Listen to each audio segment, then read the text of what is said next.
বাংলাদেশ জাতীয়তাবাদী বিএনপি আজকে সুধী সমাবেশের উপস্থিত আমার যুবদলের নেতৃবৃন্দকে সবাইকে জানাই আন্তরিক শুভেচ্ছা অভিনন্দন।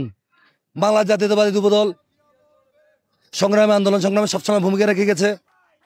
আর আমরা যারা ধানের শীষ প্রতীক নিয়ে কাজ করতেছি, তারেক রহমানের নির্দেশে ৩১ দফা ঘরে ঘরে পৌঁছে দেওয়ার লক্ষ্যে আজকের এই সুধী সভার সম্মানিত প্রধান অতিথি বাংলাদেশ জাতীয় পাটকল শ্রমিক দলের সম্মানিত সভাপতি সাইদুল রহমান ভাই আজকে কেএল ব্লক সমাজ কল্যাণ সমিতির মাঠে ওনার এই আয়োজন করেছে। এই আয়োজনের মাধ্যমে আমরা বলতে চাই, বাংলাদেশ জাতীয় দল সবসময় ঐক্যবদ্ধ ছিল, আন্দোলন সংগ্রামে যেভাবে ছিল সামনে ভোটের মাঠে সেও থাকবে। কিছু অসৎ সংগঠন আমাদেরকে পিয়ারমুখী রেখে তারা ভোটের কাজ চালিয়ে যাচ্ছে। আসলে এটা আমাদের বোধগম্য নয়।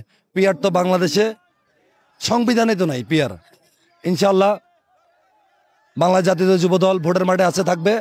আমার সহকর্মী সহযোদ্ধারা সবসময় আমার পাশে ছিল, অতীতে যেভাবে ছিল ভবিষ্যতে ইনশাআল্লাহ থাকবে।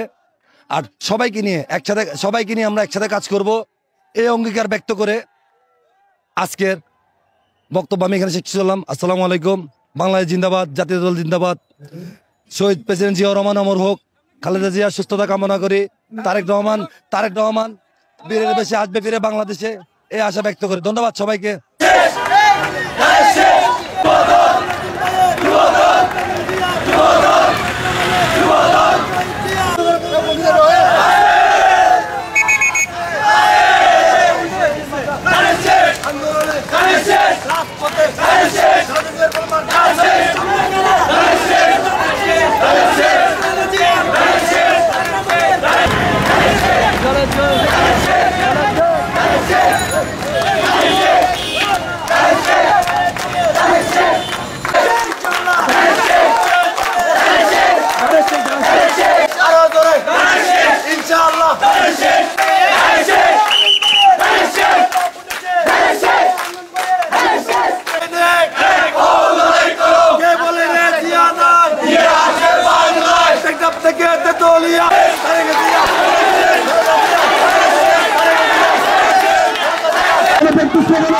কোনো ব্যক্তি